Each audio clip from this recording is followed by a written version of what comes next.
क्या आपको पता है कि आपके जमा किए गए पैसे या आपके रखे हुए पैसे दिन प्रतिदिन कम हो रहे हैं? अगर नहीं तो चलिए जानते हैं इस वीडियो में। इस चीज़ को समझाने के लिए मैं एक आपको कहानी सुना रहा हूँ। एक गांव में दो दोस्त थे, राम और मोहन। वो दोनों जा रहे थे और रास्ते में उन्हें कहीं 20,000 रुपये पड़े हुए मिल गए। तो अब दोनों बहुत अच्छे दोस्त थे, तो दोनों ने सोचा कि हम इनसे आधा आधा बांट लेते हैं। तो राम ने 10,000 ले लिए और मोहन ने 10,000 ले लिए।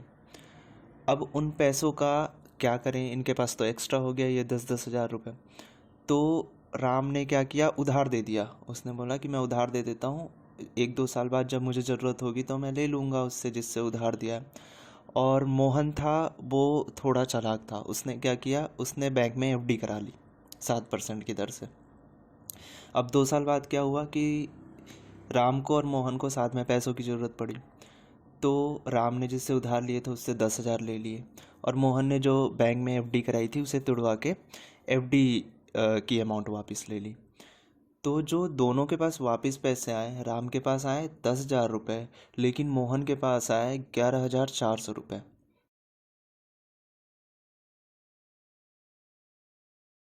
तो इस कहानी से आपको ये तो समझ में आ गया होगा कि अपने पैसे कहीं भी आइडल नहीं रखना चाहिए। कहीं ना कहीं कुछ ना कुछ इंटरेस्ट उस पर मिलना चाहिए, वहीं पे रखना चाहिए अपने पैसे। या तो आप एफडी में करा दो, या बैंक डिपॉजिट करा दो, या फिर कोई भी इन्वेस्टमेंट कर दो, लेकिन उसे आइडल कभी भी अपने पास मत रखो। सेकंड चीज़ की, मैंने ये कहा था कि हमारे पैसे घट रहे हैं। वो कैसे घट रहे हैं, आइए वो देखते हैं। इन्फ्लेशन रेट होता है महंगाई का दर। ये सबसे बड़ा कारण है जिसकी वजह से हमारे पैसे क्या होते हैं, कम होते हैं, उनकी वैल्यूज़ कम होती हैं। जैसे इंडिया में जो इन्फ्लेशन रेट है वो एवरेज 5% के ऊपर नीचे रहता है। मतलब 5%, कभी 4.5 हो गया, कभी 6.5 हो गया, इस तरीके से रहता है।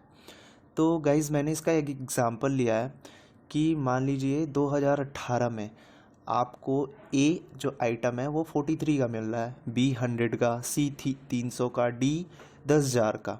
ठीक है, तो वही चीज़ अगले साल आपको 5% इन्फ्लेशन रेट लगने के बाद आपको ए जो 43 में मिल रहा था वो 45 का मिलेगा, बी जो 100 का मिल रहा था वो 105 का मिलेगा, सी जो 300 का मिल रहा था वो 315 का मिलेगा, और जो डी 10,000 का मिल रहा था वो 10,500 का मिलेगा। मतलब क्या हुआ, ये 5% इन्फ्लेशन रेट आ गया। मतलब अगर आपने 1 साल पहले 10,000 जोड़ के रखे होंगे कि हाँ ये पैसे से मैं ये ख़रीदूँगा अगले साल, तो उसकी वैल्यू उतनी नहीं रह जाएगी। जो चीज़ आप ख़रीदने वाले हो उसकी वैल्यू बढ़ जाएगी और आपका पैसा कम पड़ जाएगा। फॉर एग्ज़ाम्पल, अगर आज आपने 1 लाख रुपए अपने घर पे सेव कर रखे हैं या लॉकर में लॉक कर रखे हैं, तो अगले साल उसकी वैल्यू होने वाली है 95,000। ठीक है, अगर आपने उसे बैंक में जमा करा दिए है तो उसकी वैल्यू होने वाली है 98,000। वो कैसे, वो हम जानते हैं अगले स्लाइड में। तो गाइज़, हमने ये तो जान लिया है कि 5% से इन्फ्लेशन रेट लगता है जिसके कारण हमारे पैसों की वैल्यूज़ कम होती है।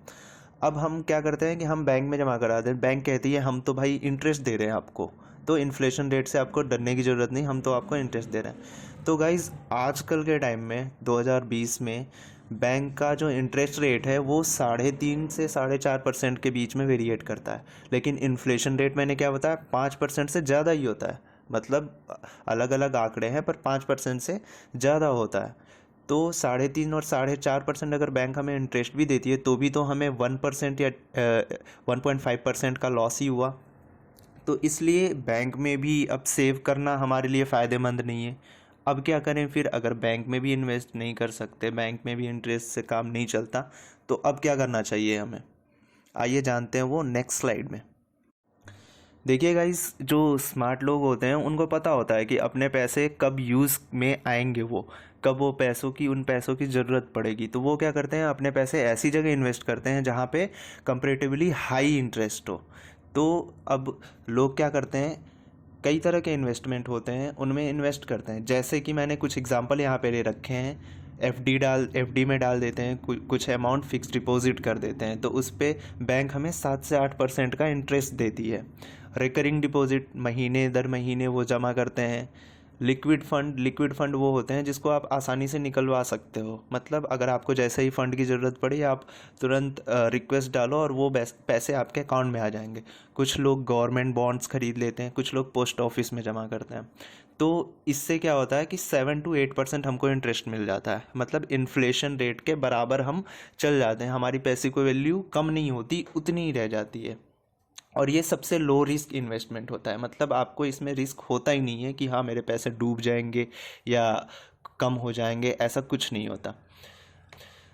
गाइस, अगले वीडियो में हम जानेंगे कि हम इससे भी ज़्यादा रिटर्न कैसे ले सकते हैं, अपने पैसों को बढ़ा कैसे सकते हैं, 2 गुना 4 गुना कैसे कर सकते हैं, 15% 20% का रिटर्न कैसे ला सकते हैं। Thank you guys for watching my video. मैंने ये नया यूट्यूब चैनल बनाया है इन्फो मैसेंजर के नाम से। इस पे मैं डेली बेसिस पे नए नए informative, technicals, learning and development के वीडियोस डालता रहूँगा।